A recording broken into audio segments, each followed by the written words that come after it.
Bun găsit, dragi prieteni! Sunt Natalia Gordenco. Astăzi dăm start unui proiect televizat inedit, care vine să vă propune o călătorie prin cele mai pitorești destinații din țara noastră. De fiecare dată ne vom îndrepta acolo unde plaiul nostru ascunde cele mai nestemate comori turistice. De la kilometru zero pornesc spre prima noastră călătorie.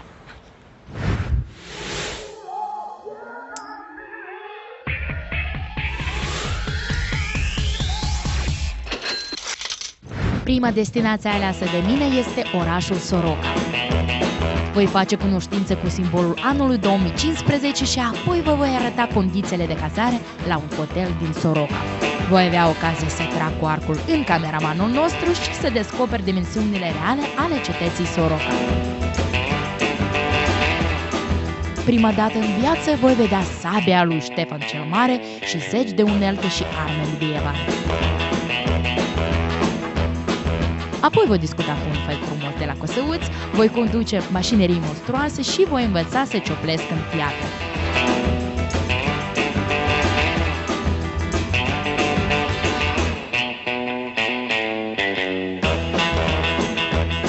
Veți afla de cât timp e nevoie pentru a urca cele 600 de trepte de la luminarea recunoștinței și cum își pun dorințe miile de turiști care vin aici. Iar punctul culminant al excursei este peștera Haiducului Bechi, a cărui umbră se spune că bântuie împrejurimile.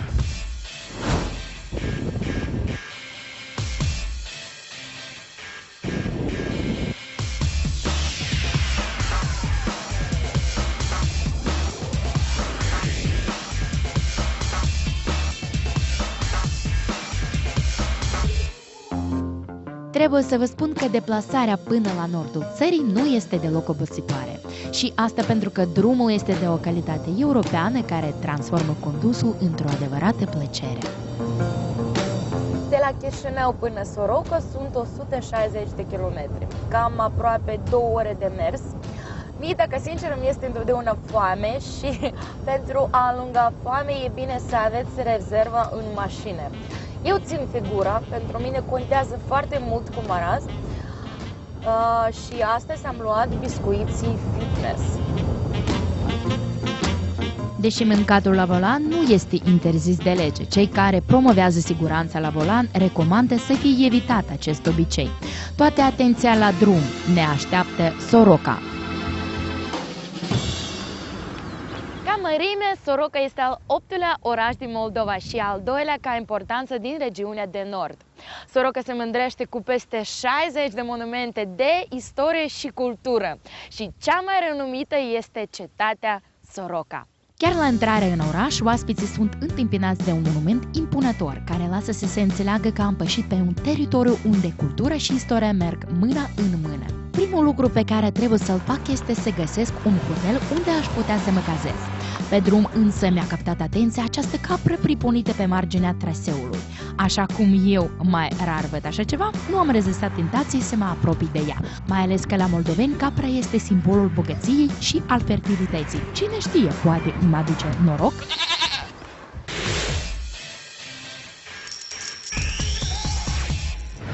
M-am oprit la un hotel care este cel mai aproape de intrarea în oraș. Se numește Vila de Nord. Spre final am găsit și hotelul, încerc să mă cazez. Haideți! Localnicii mi-au spus că e un hotel liniștit și cu gazde primitoare. Bună ziua! Bună ziua! Puteți să mă cazați? Da, putem să vă căzăm. Avem camere de la... De care camere vă interesează? Cu o cameră să fie... O cameră frumoasă pentru fete frumoase de la Chișinău. Mersi! Avem camere frumoase de la 500 de lei, putem să vă căzăm. Camere cu patru dublu, televizor, baia, totul. Internet? Internet, da, este, găsim. Poți să îmi dau fotografile care am făcut deja? Pe etaj? Da, la trebuie. Wow! Îmi place foarte mult. Da? Poftim. Patul, baia, televizorul, condiționerul. Super! Vă mulțumesc de sufletul Și vă arăt deja fotografiile mâine după excursie prin Pare oraș. bine de cunoști. Da, mulțumesc. Mai veniți la noi cu plăcere. Mersi. În principiu e ok. Dulap. Totul e parcă e nou, dar am înțeles că cam 7 ani în urmă a fost deschis hotelul. E curățel, ce contează foarte mult, de exemplu, pentru mine. Patul e ok, e comod. Stare de stat și dacă vrei să rămâi o zi și să stai o zi, în principiu e ok. Avem o baie aici. La robinet curge și apă caldă, iar gazdele au grijă ca prasoapele să fie mereu curate. Totuși mă deranjează un pic ușa transparentă. Nu poți să vii aici cu un bărbat. Eu glumesc, dar în principiu e ok. Văd că aveți aici o zonă de odihnă, da? Da, avem un fantan să te recorești, o zonă de stat la o cafea, de dat în screenshot. Cine a făcut designul? Doamna Galina. Super!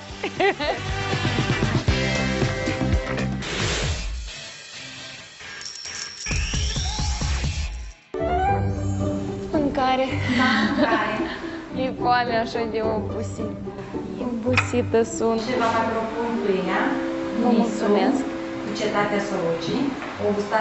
Să mâncați, să ne spuneți că e foarte gustoasă. E disecată. Mulțumesc. Da? Îmi mulțumesc de tot sufletul.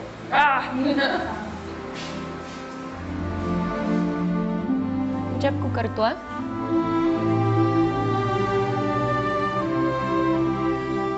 Nu prea des mănânc cartofi din cauza că, totuși, uneori țin figură și contează cum arăt.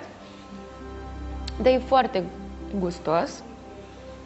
Încerc și brânza. Brânză cu roșii.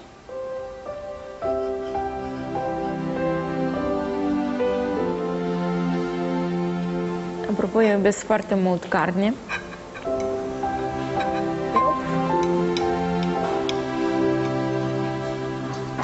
Haideți să vedem.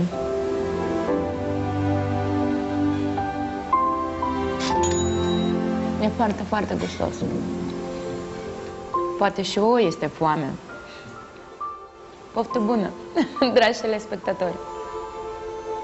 Într-adevăr, stăpâna restaurantul a spus corect. E o pâine foarte, foarte gustoasă. Îmi place!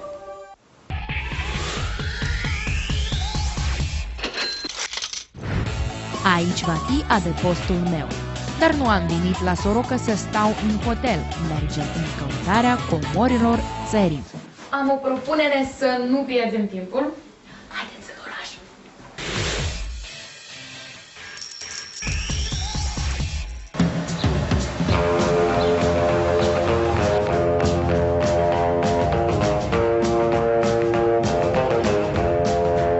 Pentru călătoriile mele am ales Chevrolet Trax. E foarte comod și econom. E foarte confortabil de folosit și în afara orașului și zi de zi prin oraș. Văd că străzile sunt pline de oameni. Mulți au venit să vadă cetatea Soroca după reconstrucție. Am venit și noi. Sunt curioasă să văd totul ce se întâmplă la festivalul medieval de la Soroca. Haideți împreună, ne ducem! Nu m-am așteptat să văd atâția oameni la acest festival. Organizatorii zic că în 2 zile la cetate au fost peste 20.000 de oaspeți. Mulți din ei sunt turiști din diferite țări care au venit să admire bijuterie medievală din nordul Moldovei. Am văzut prin mulțime și miniștri și politicieni, chiar și șeful guvernului l-am zărit pe sub zidurile fortăreței. Bună ziua! Scumpă plăcintă, cu ce aveți? Cu brânză. Super. Venim un pic mai târziu și luăm de la voi o plăcintă.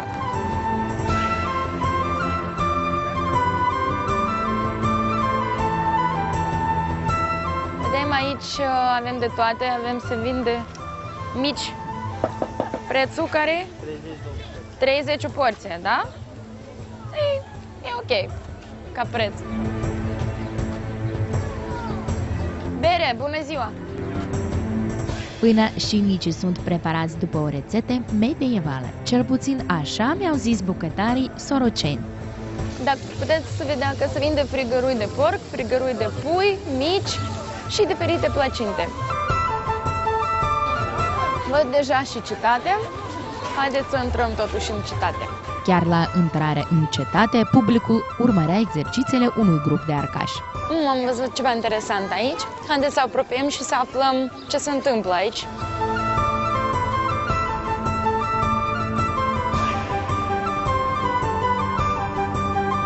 Bună ziua! Здрасте! Что у вас тут происходит? У нас тут мощный тир. Мы участвуем в рамках открытия Сорокской крепости и обучаем людей стрельбе из лука. Научите меня? Да, конечно. А наряд найдется? Да. Подыщем что-нибудь. Да? Вначале одеваем, стреляем. Как процесс растет? Отлично.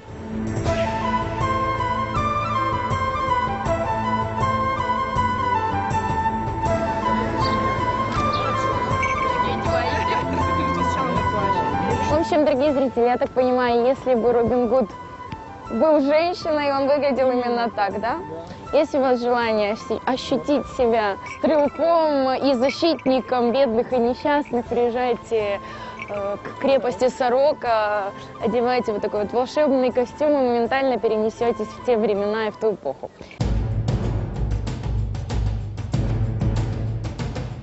Шапка. Как все сложно. Девчонки, хочу сказать, что не очень удобно, но я так понимаю, что колоритно. О, у меня меха как раз к июню месяцу, по сезону все. Что дальше?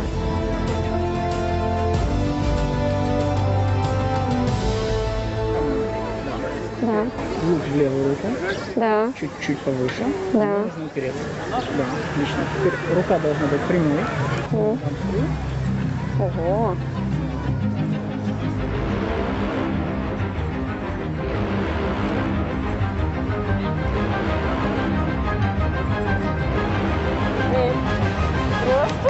Просто попала.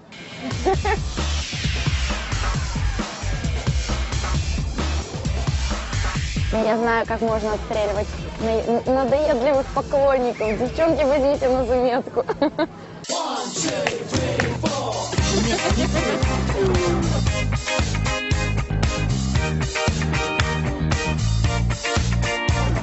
Poate punem pe operatorul nostru acolo în centru și încercăm.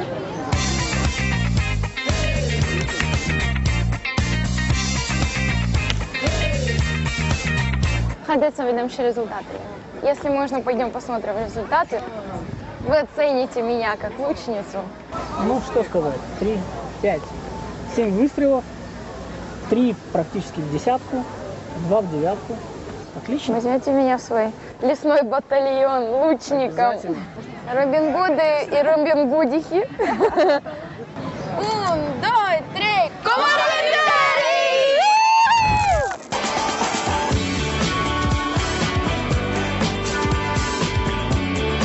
Foarte multă lume aici, interesul foarte și foarte mare. Cu greu am intrat, dar totuși intrăm în cetatea Soroca. În interior am găsit o adevărată oaste de turiști. Toți erau înarmați cu aparate de fotografiat și imortalizau momentele impresionante petrecute în inima citadelei de la Soroca.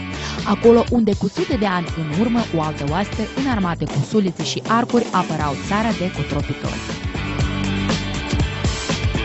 Vedem aici o fântână, e din secolul XIII sau XIV, trebuie de întrebat totuși. De concretizat, acolo vedem deja banișori care au lăsat turiști, care au venit astăzi la deschiderea festivalului. Haideți mai departe să vedem ce mai este aici. Într-adevăr, e un monument istoric extraordinar, e ceva deosebit. Prima dată când vizitez cetatea Soroca, aici ai o senzație că e cam mică, dar în principiu e foarte și foarte mare. Vedem gulele, Cu asta strămoșii noștri apărau țara.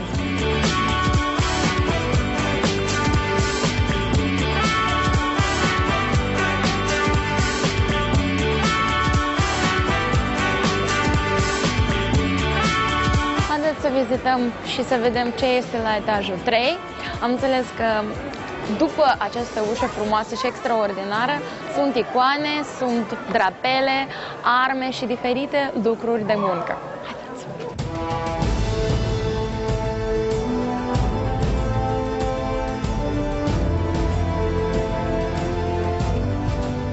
Aici e cam întuneric, normal că în anii și în secolul în care a fost construită această cetate nu era lumină și nu era electricitate. Vedem diferite icoane aici. De exemplu, Tăcerea Divină, secolul XIX, Rusia. Și văd că mai multe icoane sunt aduse anume din Rusia și sunt din secolul XIX. Oricum, cât de greu nu era, întotdeauna creștinii păstrau credința și aveau icoane, păstrau icoane în casă, pe care putem să vedem acum în această frumoasă cetate, această frumoasă, așa să zicem, cameră. Aici putem să vedem sabia lui Ștefan cel Mare. Normal că e o replică. Sabia originală e la muzeu, oricum e foarte și foarte grea.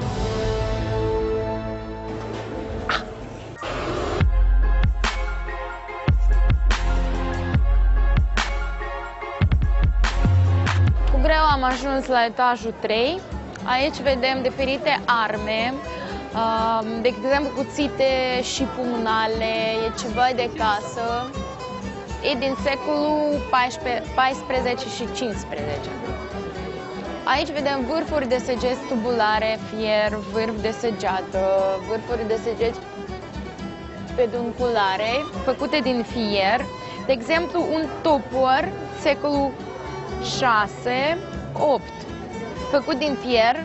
Aici vedem diferite lucruri, cule decorate, vârfuri de săgeți, buzdugan și bici de luptă, secolul 12 și 13, vâr de suleță făcute din fier, secolul 9 și secolul 11, încă un topor.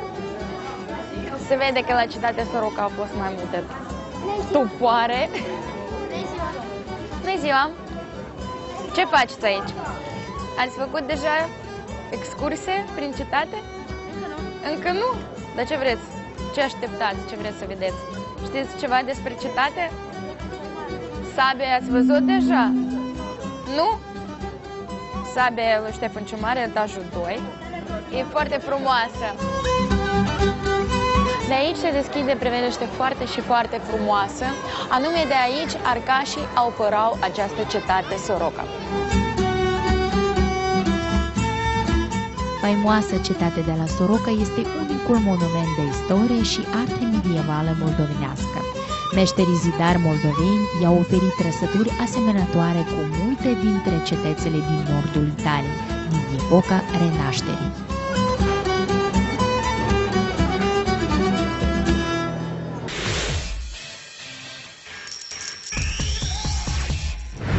Văd că aici sunt mulți copii care au venit să vadă și cetatea și sărbătorim cu toți împreună. Totuși e o sărbătoare mare și pentru Soroca și pentru Moldova. Am venit împreună cu frunziluță și cu cadouri speciale, foarte, foarte gustoase și dulce. Bună ziua, copii! Jucăm într-un ceva deosebit facem, da? Cine e cel mai rapid primește un cadou de la mine și de la frunziluță, da? Atunci dăm startul, da? 1, 2, 3!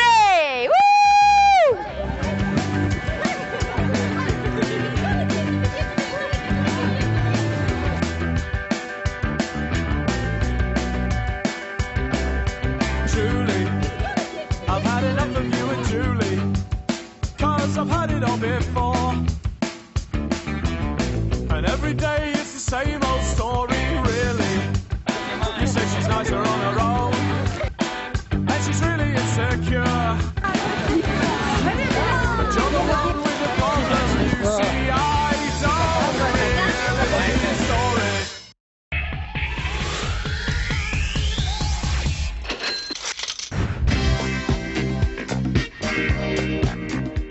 departe de Soroca se află satul Cosăuț. Se presupune că de acolo a fost dobândită piatra folosită la construcția cetății Soroca. Astăzi, în această localitate activează numeroși meșteri petrari care au înălțat o mulțime de monumente în țară și peste hotarele ei. Am ajuns la Cosăuț, noi departe de Soroca, 7 km, cam 10 minute de mers cu mașina. Aici se dobândește cea mai bună piatră pentru construcție, cunoscute departe de hotarele țării. Și acum voi încerca să găsesc renumiții meșteri ca să vedem cum ei prelucrează această piatră. Haideți!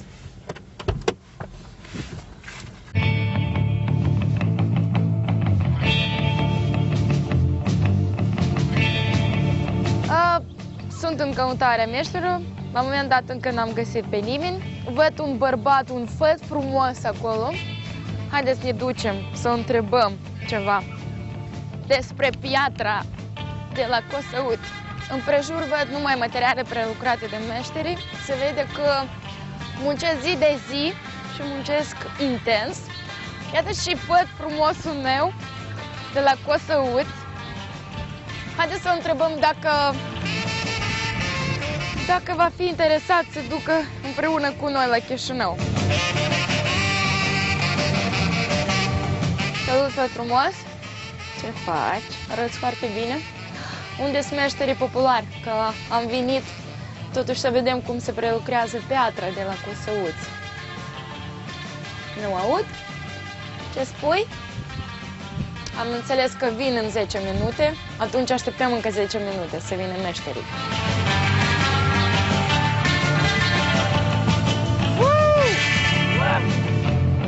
Surfing! Oh, bună ziua! Iată și a venit și meșterul nostru. Haideți să ne ducem să întrebăm.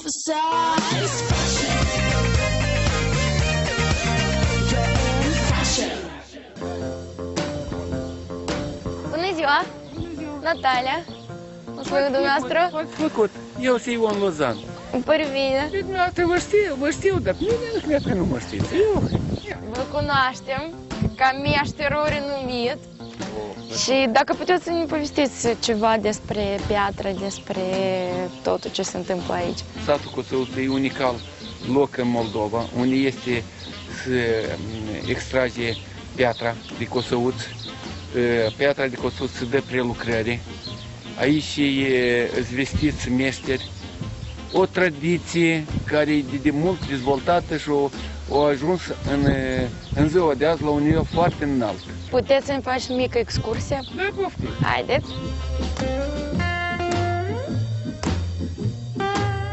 Dar ce aveți acolo? Vreau că piatra se prelucrează și se dă, e un lucru foarte greu la piatră. Dar noi, ca să ușurăm lucru, am mai pus niște strunguri care ușurează puțin lucru. Și că putem să le arătăm. Ce mașinărie este? La ce vă ajută? Strungul care îl vedeți în față e un strung pentru a ușura puțin lucru în piatră. Deci se pornește aici? Da. Pot? Da. Nu, asta roșie oprit. Aha. Wow! E periculos. Eu înțeleg că aici vă puneți piatra, da? Și e mai ușor de tăiat, da? Da.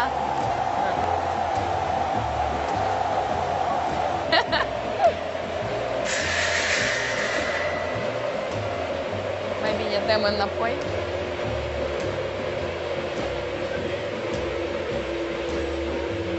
Vă spun o istorie, a mea nu de mult.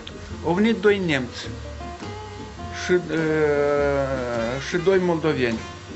Au venit și spați vă să ne uităm strungurile. Poftim, zic, dar dumneavoastră și noi cum. Că ei aduc strunguri din Europa, aduc încoace. Ia că, da, veniți mai la vale unde le-am arătat. Au intrat, au văzut aparatul ăsta, strungul ăsta și mă întreabă de unde i-a adus el. Eu zic, aici e făcută. El zic, cum aici? Eu zic, ia că подшипничек de la Жигули, valul de la SK4 комбайн, bata și de la Metalolom, dar uголnicul din magazin. Și ea că ai făcut. Și au reacționat. A venit, s-a uitat și o luat și ne-a strâns mâna. Ne-a dat, ne-a apucat, ne-a strâns mâna. Zic, iar cum lucrează? Am pus și a început a lucra Iesia. O stat că parcă din, eu nu știu, parcă de pe altă lume a venit aici și nu-i venea crede că lucrează tata asta. O luat și ne-a strâns mâna și s-a dus și gata. Deci oameni extraordinari noi avem în țară. Într-adevăr, oameni unici și eu vreau să vă mulțumesc pentru așa calități. Nu numai mie, și ficiorul. E în afara cadrului, dar să lătăm și pe ficior.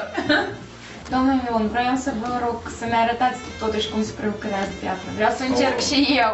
Da, așa o doamnă frumoasă și tânără. Dar vezi, doamne, domnișoarele care lucrează aici sau nu? Nu. A fost una care a vrut și nu a rezistat.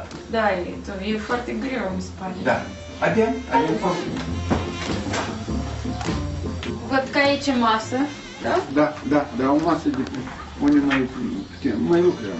Dar ce se poate făcut repede și să fie cât de cât ușor? Deci și prim la scris.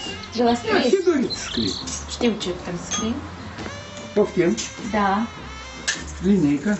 Da. Ce faci? Așa, linie, da. Așa. După? Așa. Încă o linie? Încă una. Așa. Nu scrieți ce doriți. Sus? Sau nu contează? Nu, între ei, asta. Aici? Da. Așa. Dumneavoastră a scris? Da. Acum noi trebuie să implementăm să scriți. Ia că vă arăt? Da. Da. Nu mă arăt și mă dau lucrează mai departe. Wow.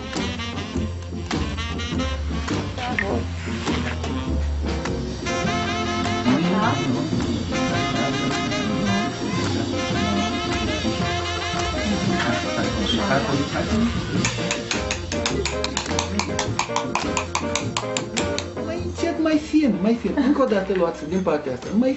Mai fin. Deja mi se pare că e prea fin. Nu. Nu se vede nimic. Vă spun că nu e prea ușor. Încet. Trebuie să dăm tița, să o simt. Așa, și ciocanul tot. Fălit. Nu, prea.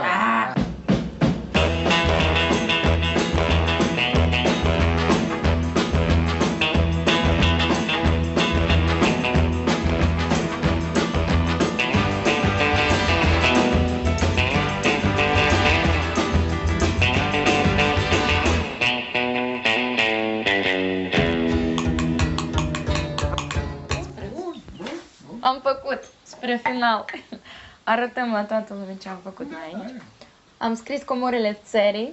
Într-o oră am reușit totuși să facem o... Părerea mea că e o capodoperă. Că pentru mine e ceva deosebit prima dată când am încercat să prefac așa cum, să prelucrez piatra, da? Corect să zicem. Și dacă o să fiți la Soroca, veniți numai decât la Cosăuți, la domnul Ion. Domnul Ion vă așteaptă. Da? Vă așteptați? Da, și avem un muzeu care e cu piatră în Cosăuți. Super. Pot să iau? Poftim. Comorile țării. Domnul Ion, vă mulțumesc tot suflet, doresc sănătate. Fericire, cât mai mulți clienți. Mulțumesc. Vă aștept la concert la Chișinău. Vă mulțumesc. Vă doresc tot sănătate, succese în munca dumneavoastră. Vă mulțumesc. La revedere. Comorile țării. La revedere, domnul Ion.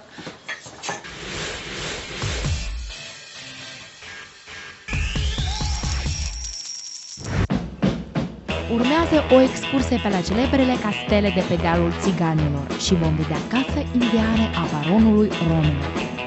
Apoi îmi voi pune o dorință la luminarea recunoștinței, unde oamenii vin cu sutele din toată lumea să-și lase aici bilețele cu dorințe, iar porția de adrenalină o vom lua la tainică peșteră a haiducului Bechir.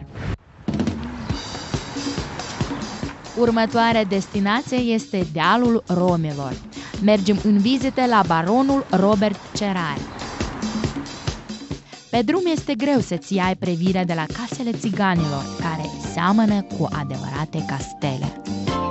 Odată ce trec prin Soroca, ar fi mare păcat să nu trec prin dealurile Romelor. Haideți să vedem cum trăiesc ei case frumoase au. Sincer, nu prima dată sunt la Soroca, dar prima dată sunt pe dealurile de aici.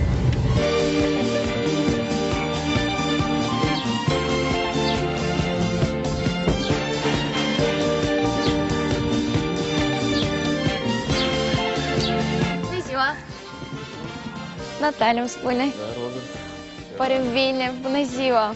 Am hotărât să venim la dumneavoastră la ospiție, că totuși Mare plăcere. să fii la Soroca și să nu vii la ospiție Ospiție la romi? Da, la romi. Sau la Soroca? Da, la Soroca. Pentru mine, de exemplu, deodată mă gândesc la romi.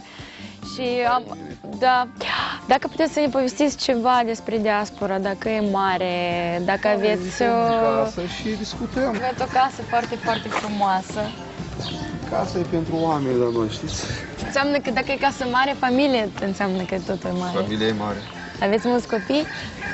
Avem. Da? Avem.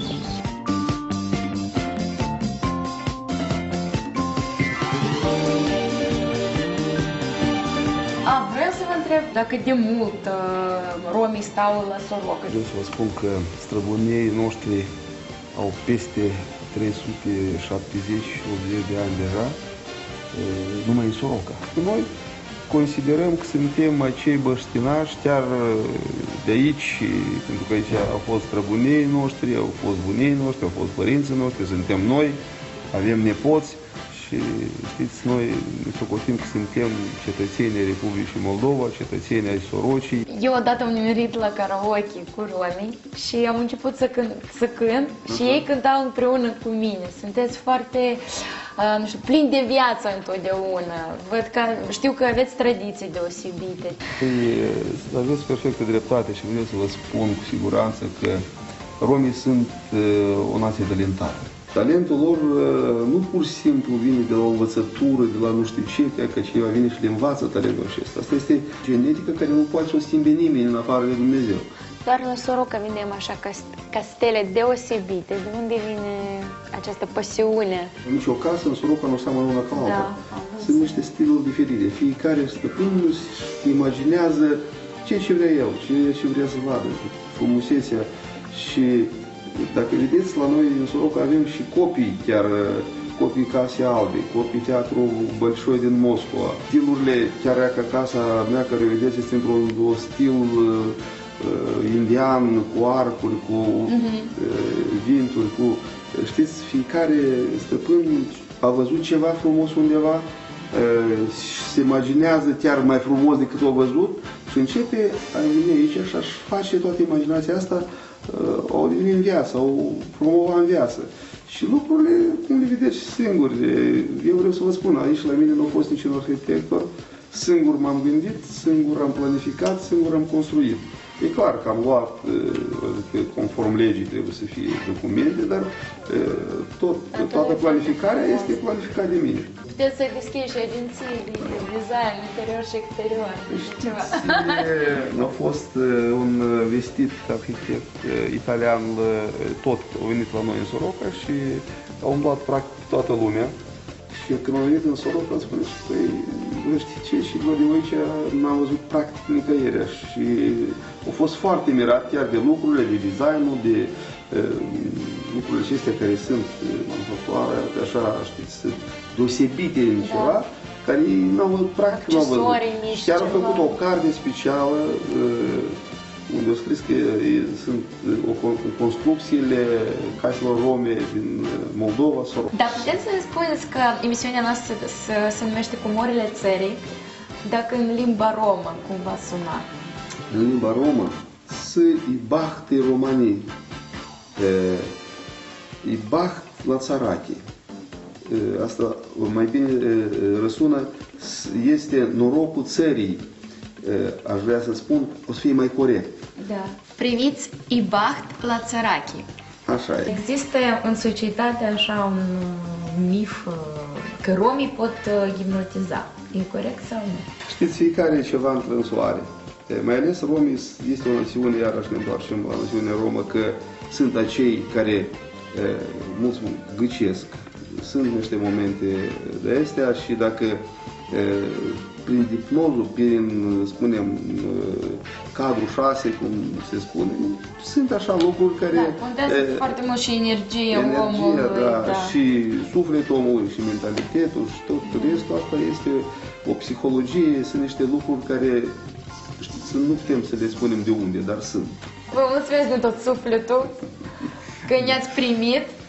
Deja să aveți să mai veniți la noi. Da, prieteni buni, vă mulțumesc. Vă doresc sănătate la familie, succes, să-ți fie, să o păzească Dumnezeu. De asemenea și dumneavoastră, Domnul Înger Păzitor și Doamne ajută în toate. Mulțumesc, mulțumesc.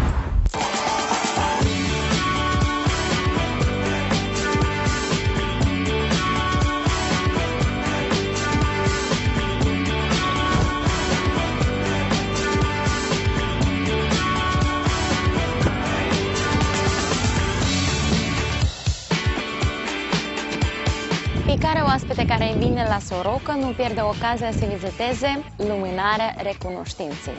Aici poate fi aprinsă luminare și pusă o dorință, care neapărat se va îndeplini. Haideți, ne ducem sus! E numai începutul, dar eu văd că e cam greu de urcat sus. Văd că aveți aici o fântână frumoasă. Se poate de băut și apă. Înțeleg că și funcționează.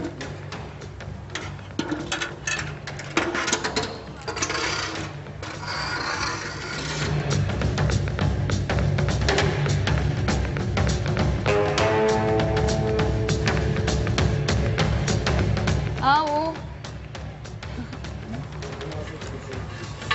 Vreau să lucrați aici? Nu? Vreți să mă ajutați? Îți beau apă. Ah! Păcat, credeam că vreți să mă ajutați. De ce bărbați avem noi, care deodată vin cu ajutorul?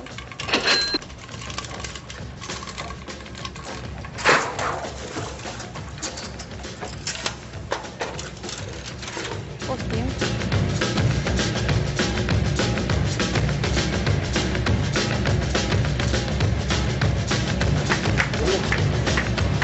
Apă rece, gustoasă, ca de la fântână. Haideți să ne ducem sus.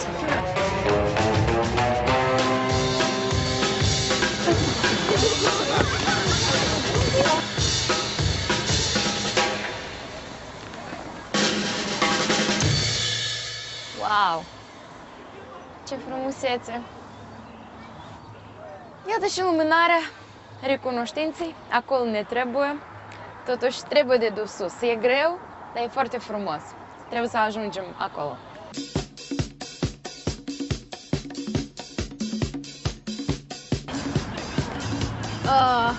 E foarte frumos aici, dar e obositor și greu de urcat sus. 602. Стойте, 602? Сколько тут ступеней?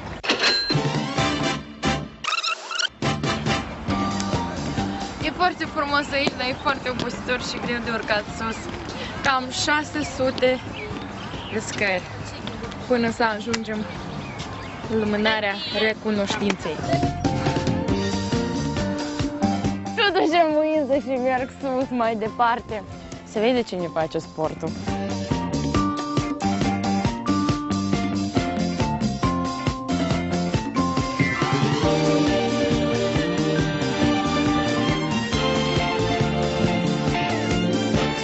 Să vedem toată frumusețea Republicii Moldova, toată frumusețea nordului țării. Vedem păduri, livezi. Undeva pe acolo este și hotelul nostru, unde ne-am cazat.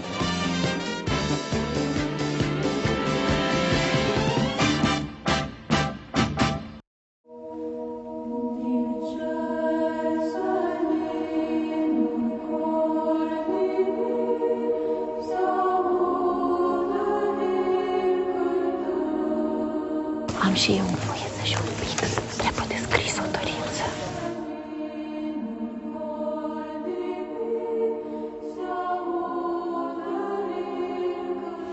Nu vă arăt. Am multe dorințe.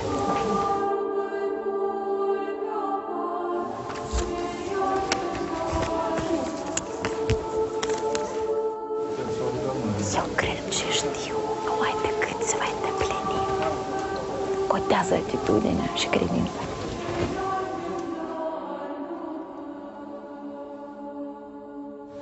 Apropo, seamănă foarte mult cu zidul plângerii de la Israel, unde vin creștinii și se roagă.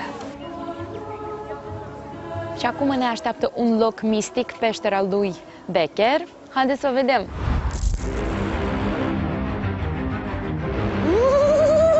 Cine trăiește aici în pădurea aceasta? Poate cineva misterios! Vedem aici o piatră mare și neobișnuită. Văd aici diferite svetăjeni, inscripții. Cred că sunt oamenii care au venit aici și nu s-au mai întors. Dar eu nu cedez și ne ducem mai departe.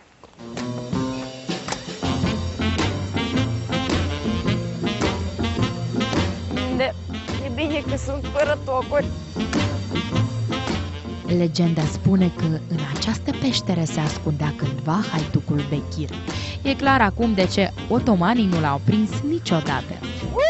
Comorile țării la înălțime! Ne urcăm sus! Trebuie mult curaj și îndemânare ca să urci treptele de pe stânca abrupte care duc în peșteră. Localnicii spun că umbra vestitului haiduc apare și astăzi și poate fi văzută noaptea cum urcă treptele adăpostului său secret.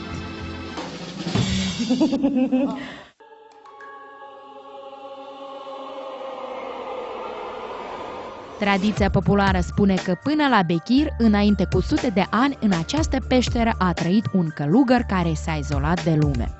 Acesta a amenajat aici o cameră cu ieșirea prin stânca abrupte și un altar unde astăzi se păstrează o icoană. După transcripții scrise aici peste tot, nu numai eu am ajuns aici, vedem o icoană, e ceva deosebit. E o icoană micuță.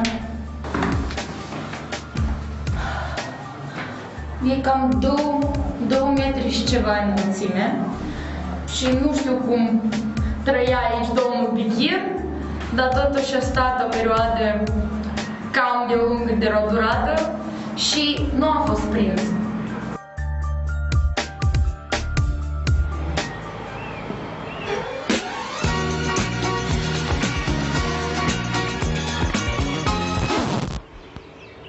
No comments.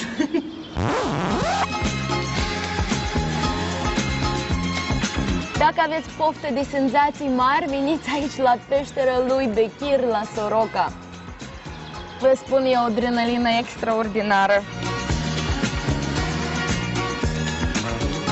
Se vede că este un loc cu tradiții și oamenii vin an de an aici. Vedem aici scris Vania 1978. Mai sus vedem domnul Lenin. Aici e scris Soroca. Ce mai este aici? Belți, cineva a venit de la Bălți. Iura, Lilea, Cimișlia, din toată țara vin oamenii să fac fotografii. Ce mai este aici? Vedem și sculpturi în piatră. Și cred că nu mă greșesc dacă vă spun că a fost făcut în secolul XIII. Aventurile continuă.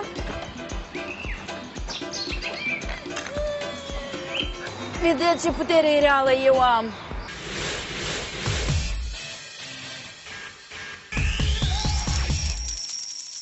Am vizitat doar o destinație, dar am descoperit foarte multe lucruri frumoase și interesante. Vă dau o nouă întâlnire săptămâna viitoare când vom descoperi o nouă comoară a țării noastre. Pa, pa!